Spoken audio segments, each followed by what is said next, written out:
Dios me los bendiga, mis estimados y amados hermanos.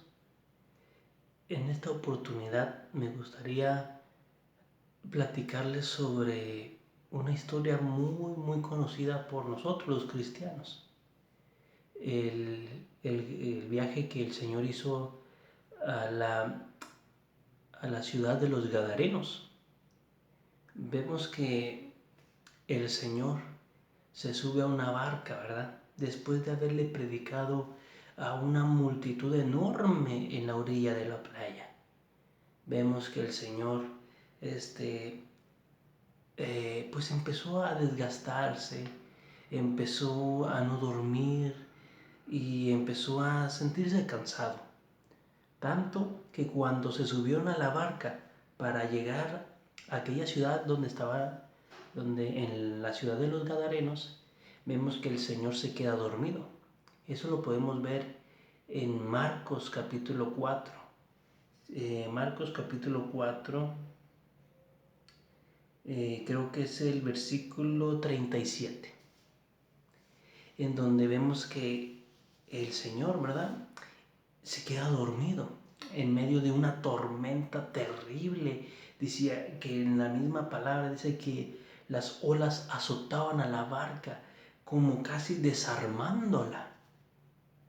Entonces yo, a mi parecer, yo pienso que el Señor debió haber estado tan cansado, tan fatigado, que que ni siquiera los golpes, ni los gritos, ni el agua que le debió de haber caído lo despertaba.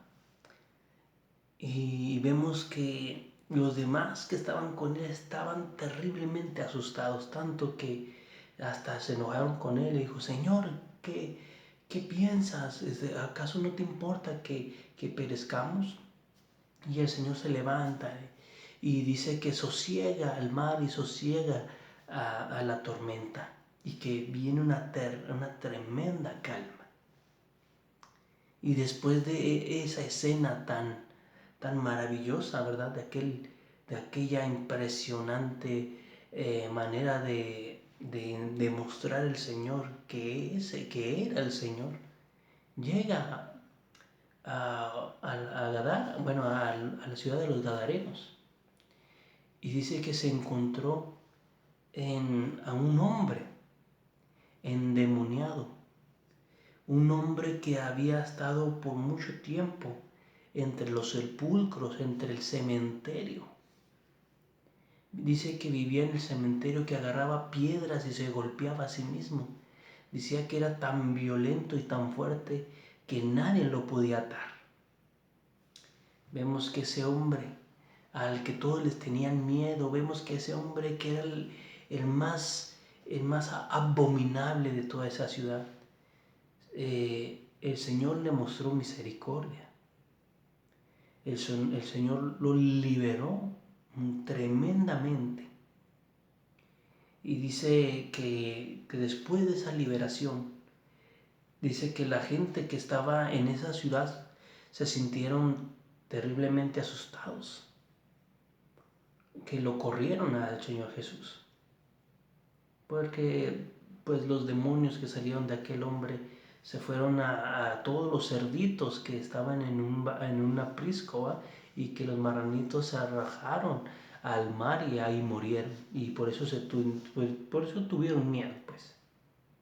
Bueno, al final de caso, ahora sí que al punto, lo que quiero llegar, fue que el Señor le dijo a aquel hombre, porque aquel hombre, después de haber sido liberado, después de haber sido bendecido por Dios, quería seguir a Cristo, quería seguir al Señor, y no solamente seguirle, sino servirle. Y vemos que el Señor lo detiene y le dice: no, vete a tu casa, ve con los tuyos y diles y cuéntales las grandes cosas y las misericordias que el Señor ha tenido contigo. Y dice que aquel hombre, después de haber llegado a su casa, dice que después de allí empezó a predicar el evangelio en toda la ciudad de Decápolis, en donde pues él vivía. Miren, mis amados, después de contarles esta hermosa historia que está escrita en la palabra, en el capítulo 5 de Marcos, vemos que aquel hombre, ¿verdad?, que había tenido, bueno, esa es la representación del cristiano, de que nosotros estábamos perdidos sin el Señor, que estábamos muertos en nuestros delitos y pecados en Dios, y de repente el Señor llega, nos libera de tantas cosas, y nosotros, el primer sentimiento que tenemos es de seguirle y también de servirle. ¿Quién no quisiera servir al Señor? Dice en la palabra que aquel que se le perdonó mucho, ama mucho. Entonces, el que reconoce su pecado, el que reconoce de dónde el Señor lo sacó, es aquel que quiere servirle a Dios. Porque, amados, ese sentimiento de gratitud que hay en el corazón de las personas que reconocen el milagro de Dios que hizo en uno mismo, ¿verdad? Es que nadie nos podía ayudar, nadie. Y Él llegó y nos ayudó. Entonces, deseamos servirle. Todos deseamos servirle. Bueno, yo deseo servirle. Sé que los que me escuchan también quieren servir a Dios. Todos quieren servirle. Pero aquí está el detalle, mis amados. Se comienza desde casa. A veces nosotros queremos ser los mejores predicadores, ir a diferentes partes del mundo y que predicar y salvar muchas almas, ser evangelistas, que se escuche el evangelista de tal llegó a la ciudad, el profeta de tal llegó a esta ciudad, el apóstol tal, el pastor tal, el maestro tal. Todos deseamos eso, mis amados. ¿Quién no quisiera ser reconocido? ¿Quién no quisiera llegar a un estadio de 100,000 personas y predicarles a Cristo a esas personas y que se salvaran 10,000, 20,000, 50,000? ¿Quién no quisiera eso? Ese es el sueño de todo cristiano. Pero el Señor, miren, el Señor no se mueve, o más bien se mueve, ¿verdad? Porque si Él lo quiere lo hace, pero el Señor le interesa. El Señor no le importa gastar ningún recurso. O sea, más bien, el Señor no le interesa cuántos recursos gaste con tal, no de salvar a 10,000, no de salvar a 100,000 o 1,000,000, sino a una sola persona. Vemos que aquí en la historia del Señor, la historia del Gadareno, el Señor dice que pasó todo un mar, cruzó todo un mar para llegar a la ciudad de los Gadarenos. Estaba cansado, no había dormido bien y luego todavía regañado por sus propios discípulos el Señor. Y aún así, todo eso que pasó el Señor no le importó con tal de llegar a la vida de un solo hombre. Porque todos en aquella ciudad lo corrieron. Todos se pusieron de acuerdo para correr al Señor. Y solo uno lo recibió en ese momento, solo uno. Y el Señor no respingó, el Señor no dijo nada, el Señor nada más dio la media vuelta y se fue. A veces uno como cristiano, que tenemos por la misericordia de Dios un ministerio dado por Él. Tal vez el Señor te dijo que tú ibas a ser profeta y tú piensas que por ser profeta tú vas a ir a las naciones a profetizar a todas las naciones. Y tal vez sí, tal vez no. Tal vez el Señor te dijo que tú eres evangelista. Y tú, por ser evangelista, tú quieres ir hasta África a evangelizar hasta allá. Irte a la China, irte a Rusia, aquellos lugares recónditos del mundo para llevar el evangelio. Y ese deseo está bien, pero no deberíamos de de encapsular la voluntad de Dios. Porque Dios no le importó hacer todo un viaje para salvar a una persona de tal vez, ¿cuántos habitantes había en aquel tiempo, en esa ciudad? ¿10,000, 20,000, 100,000 personas? No los, bueno, yo por lo menos no lo sé. Pero no le importó hacer tanto, gastarse tanto por uno solo. Ahora, el Señor lo manda a ese uno que salvó a su familia. No le dije, ve a la ciudad, evangeliza a las iglesias, métete a cada congregación que encuentres y predica tu testimonio. No, dijo, ve a tu casa, ve con los tuyos y cuéntale las grandes cosas que el Señor ha hecho por ti. Entonces vemos, mis amados, aquel cristiano que tiene ese deseo arduo de viajar por el mundo, de ser misionero, que lo manden a África, a la China, a evangelizar, a predicar. Pero su casa está toda desordenada. Eso no debería de ser, eso no debe de ser. Nosotros debemos de enseñarles, de evangelizarles, de bendecir nuestras propias casas. ¿De qué nos sirve ser el mejor predicador si te divorciaste? Si te divorciaste. ¿De qué te sirve ser el mejor líder de jóvenes si tus hijos están perdidos? ¿De qué nos sirve hacer eventos de matrimonios si no aguantamos a nuestro cónyuge o nuestro cónyuge no nos aguante? ¿De qué nos sirve? ¿De qué sirve? No podemos vivir una vida doble, fingir algo que no somos. O somos o no somos. La responsabilidad de cada uno de nosotros no es cuántas almas ganes. Yo crecí en un evangelio en donde te decían, donde te preguntaban, en este año ¿cuántas almas has ganado? En este mes ¿cuántas personas has evangelizado? Y te ponían hasta metas. No, tú tienes que evangelizar a 10 personas por semana. Tú tienes que hacer esto, tú tienes que hacer aquello. Y esa no es la voluntad de Dios. La voluntad de Dios comienza desde casa, desde nuestros hogares. Ahora, ¿por qué creen que el Señor nos metió a todos en nuestras casas? Todos en nuestros hogares. Hoy vemos más que nunca, hay mucho divorcio, hay mucha separación, hay mucha violencia intrafamiliar. Es más, hasta han aumentado los casos de violaciones infantiles en este periodo de cuarentena. ¿Por qué? Porque sí ha salido a la luz todo aquello que estaba oculto en las familias.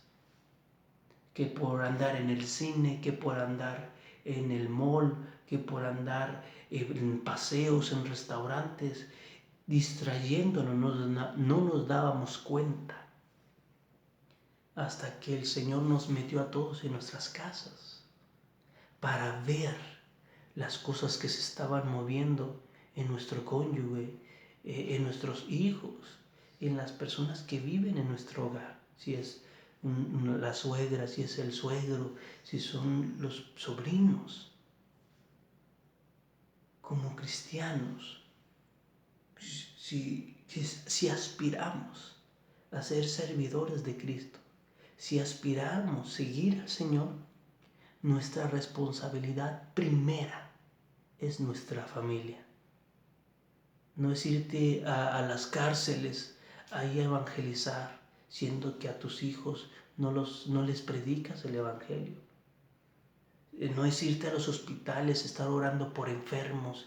Si tu esposa tiene el corazón malherido porque tú la lastimaste, o tu esposo que lo has ofendido y no eres capaz de perdonar. Hablamos del perdón, hablamos de la reconciliación y no nos hemos reconciliado.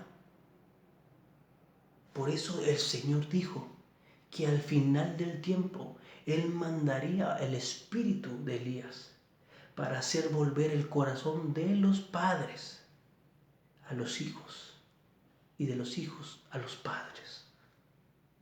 Hoy es el tiempo de reconciliarnos. Hoy es el tiempo de preparar nuestras familias.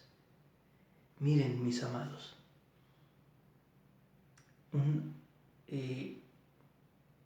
hay una cosa muy importante que se nota a leguas en la Biblia. El Señor quiere salvar nuestras familias. Cada uno de nosotros somos responsables de nuestras familias.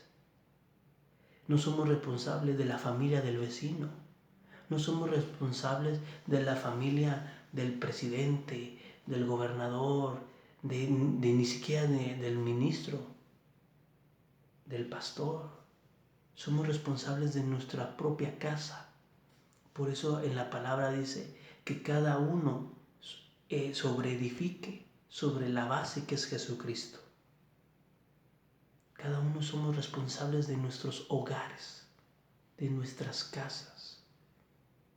Entonces, ¿tú en qué forma estás edificando tu casa?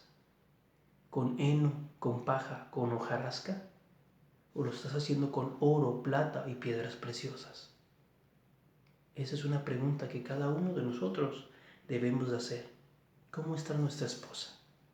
¿Cómo está nuestro esposo? ¿Cómo están nuestros hijos? ¿Cómo se encuentran nuestros hermanos, nuestros primos? El núcleo familiar.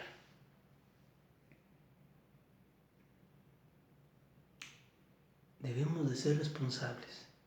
Debemos tomar la responsabilidad que siempre fue nuestra. Porque a veces uno le quiere echar la culpa a Dios. Tú me mandaste a esta esposa, tú me diste esto, tú me diste aquello. Y no. Nosotros adquirimos la responsabilidad. Dios nos la dio, pero es nuestra responsabilidad tomarla. Y miren, no se trata de que tú con tus propias fuerzas lo vas a hacer. Que no, yo con mis propias fuerzas voy a sacar a mi familia adelante. No es así. Dice que sobreedifiquemos sobre el fundamento que es Cristo. Cristo debe de ser el fundamento de toda familia. Por eso la Biblia dice que el que toma nombre, toda familia toma nombre del Señor Jesucristo, aquí en la tierra como en los cielos. Entonces, mis amados, si tú tienes una familia y tú no has puesto a Cristo como fundamento, el día que llegue el fuego, el día que llegue la prueba, tú te darás cuenta que edificaste sobre arena y todo se destruyó o todo se destruirá. Por eso, si tú sabes, mi amado amigo, que no has conocido al Señor, que no lo has buscado, o tal vez sí tienes interés, por eso ves este video, tú mejor que nadie deberías de tomar la decisión de poner de una vez el fundamento que es Cristo sobre tu vida. Y si tus hijos tal vez están regados, tal vez tus hijos no te quieren ver, no sé qué situación te encuentres, pero comenzando con la piedra angular que es Cristo, esa que desecharon los edificadores.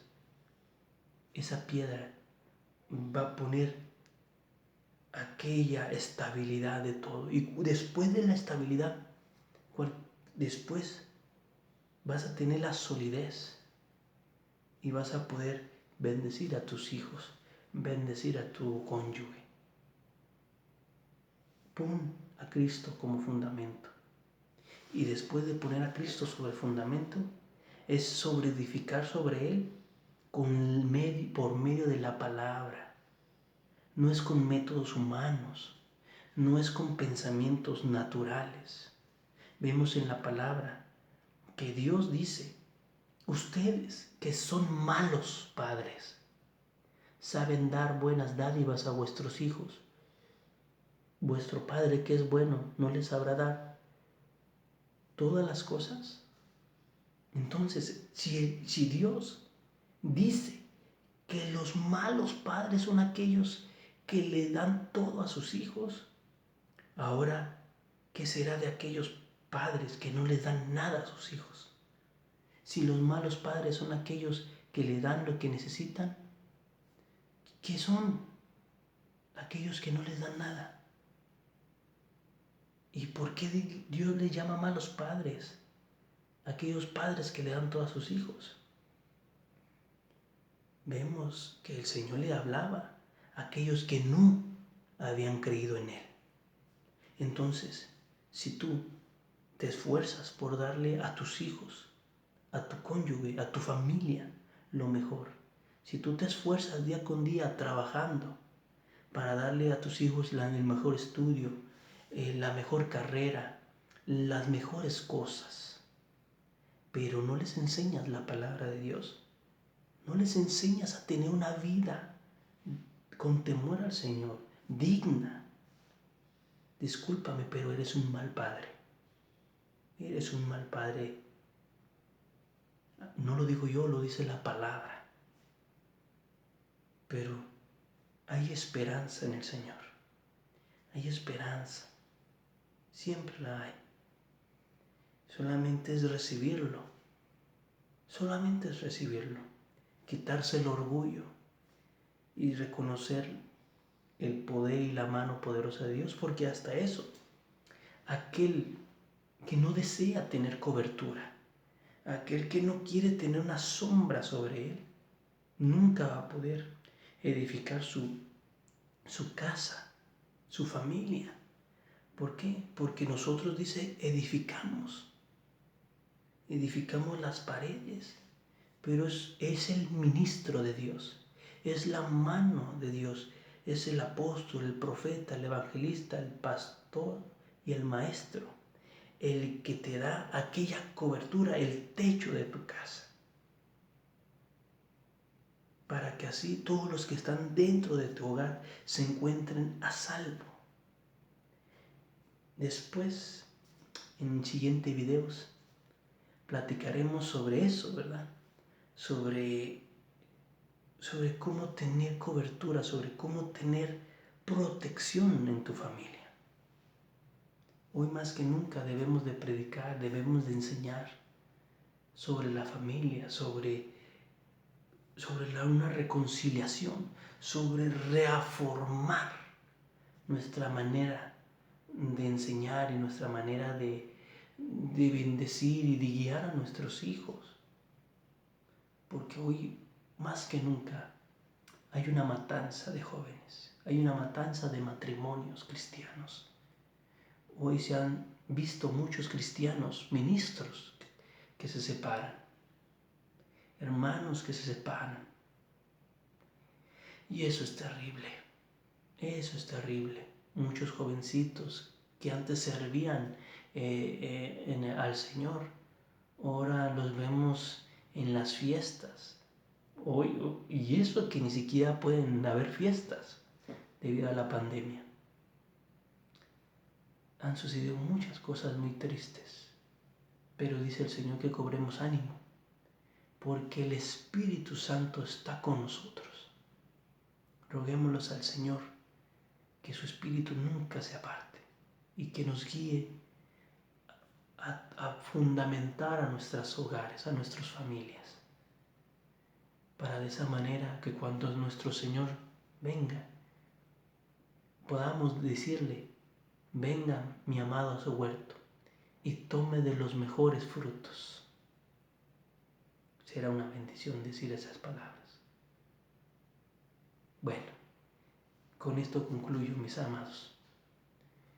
Que el Señor los bendiga, los proteja, los guarde y los guíe siempre. Que su rostro resplandezca sobre ustedes y les dé paz. Que el Señor me los bendiga mucho. Amén.